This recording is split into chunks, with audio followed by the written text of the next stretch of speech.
Well, hello, folks. It's been a while. Sorry about that. Been busy, of course. Real quick, though, today I want to talk about Brics. Have you heard about Brics?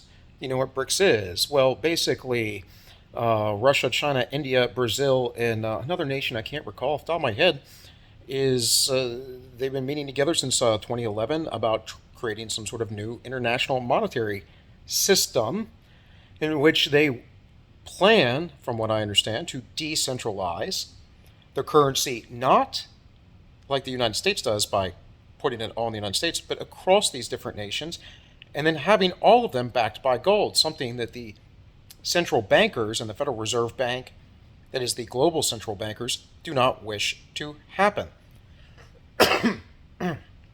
Excuse me. So, with that, what is going on right now is the Prince of Saudi Arabia has bought into the idea of Brics. He likes it. He doesn't like what's going on in the United States. No one does.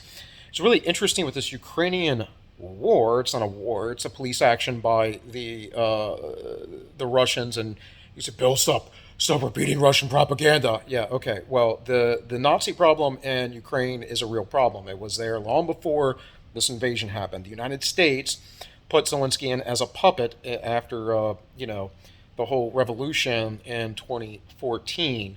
Crimea has always been a part of Russia, and many of the lands that the Russians supposedly are in, trying to annex or whatever is going on there, uh, are full of people who are ethnically Russian, who want to be independent. That at least seems to be the case if you look at things outside of Western media, or if you look at the Western media, well, I don't know, some odd years ago before they had to lie and back up NATO. So, yeah, so why do you think the United States is giving so much money to Ukraine right now? I mean, aside from the money laundering, why do you think that the United States is most likely, according to everyone in the international world, part of the breakdown of Nord Stream? From what I understand, there was a large section missing from it, meaning they planted several charges or whatever they did to it. They completely obliterated it. Now, I have made the video several weeks ago or whenever it was about how that probably actually went down. I have a hard time believing that they used SEALs officially to do such an action, not while in war. Because, my friends, that is an act of war to do such a thing like that, to attack another nation's property in such a manner. Not that we don't do these kind of things, but doing it against a nation like Russia, that's kind of a difficult thing for me to fathom that they're going to keep hush hush, that there won't be some sort of trail, and that there won't be some sort of consequences in the future of. However, using a private operative, well, that seems to be a lot simpler, right? And of course, with that, we have all these companies like BlackRock and Vanguard who have bought up large portions of financial asset markets and are now pushing ESG upon everybody. Again, this whole system is based in Western control, and what is the notion supposedly from these other nations? Well, they don't want that. So if you think about who's part of BRICS and who has been talked poorly about over the last several years, well, Bolsonaro's one. He's a crazy right winger, trying to buy into a gold standard monetary system, not the fiat monetary system that we have. Supposedly, Trump was into that to some degree as well, and of course, we know how the media has treated him. Putin, not a good guy, sure, but he ain't Hillary Clinton, guys. Putin is in a land that is quite dangerous compared to the United States. Russia is not nearly as stable of a place. And mind you, there was a large mafia presence, oligarch presence after the fall of the Soviet Union. It's the big thing that's keeping Ukraine back right now. Um, this isn't as black and white as the West would like it to be. But with the rise of BRICS and with the Saudi Arabian prince backing it, with the possible trading or the trading within the yuan and the trading within the ruble, The American petrodollar is now about to fall. And within that, then we have little moves like Joe Biden's trying to release the strategic oil reserve to sell off to then buy back later on because that makes sense. These people only do what is politically expedient. What you are seeing on the news is not real. What you're seeing being spoken of is not the whole story. What you are being taught and what is being pushed is the Western propaganda meant to entice you into believing that we are holy and perfect and pure. And we're not. Our country fell a long time ago. It happened somewhere around the 1860s. We had this whole like Civil War thing. And then after that, we had this whole period called Reconstruction, which was completely unfair to the South. We had the federal government up its authority and power, and then came along the progressive era in which the government continued to do so. Before that, in the 1880s, there was a lot of expansion and socialist type things going on in the United States, a lot of business subsidies for all kinds of reasons, and people could argue to me that that had to be done and that was necessary. I don't agree. And you're not going to convince me otherwise because free markets are always the best markets because they are the markets of choice. They're the markets of liberty. It doesn't matter if they were to be, let's say, less efficient in the global scheme of things as far as making money and all that kind of stuff, right?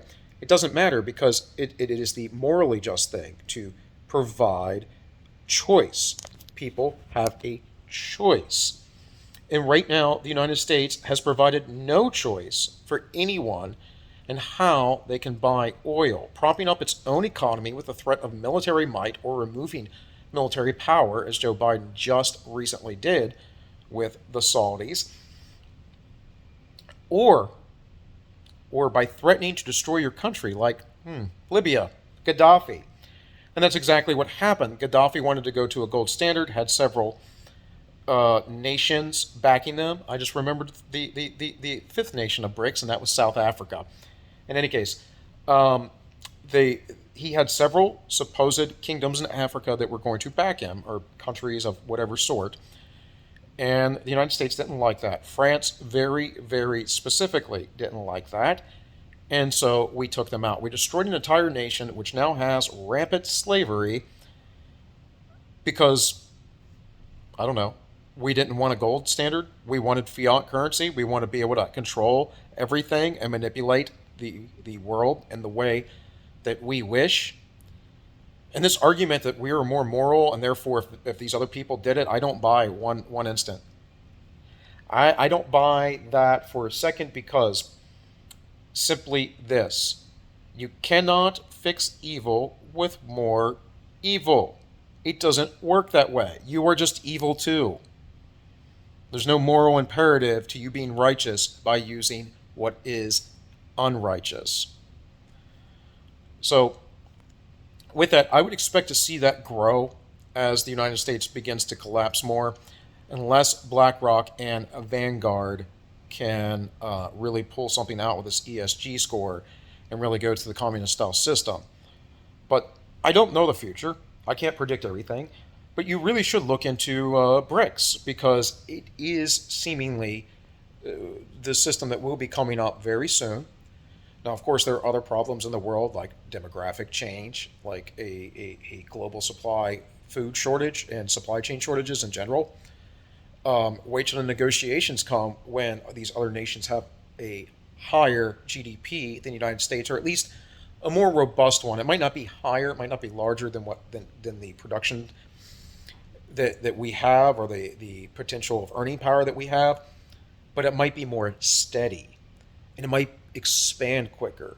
And it might be one of those things where other nations start going, well, we want to in on this because it's a gold standard. It's stabilized. And there is rumors that countries like Egypt, I think it was the Sudan, there's a few others, wish to join the Brics system. So in all of this, with what's been going on in the cultural side of things in the fall of the West, what's been going on in the economic side of things, what's been going on with our terrible institutions, which are completely untrustworthy. We are seeing the fall and decline of the American Empire, the Western Empire, the Anglo-Saxon Empire. But perhaps I'm wrong. Perhaps that is not really what's happening at all. Perhaps it's all on the surface and it is just an appearance of the reality. I don't know. You let me know what you think. This has been All Minus One. My name is Bill, and I wish you all well.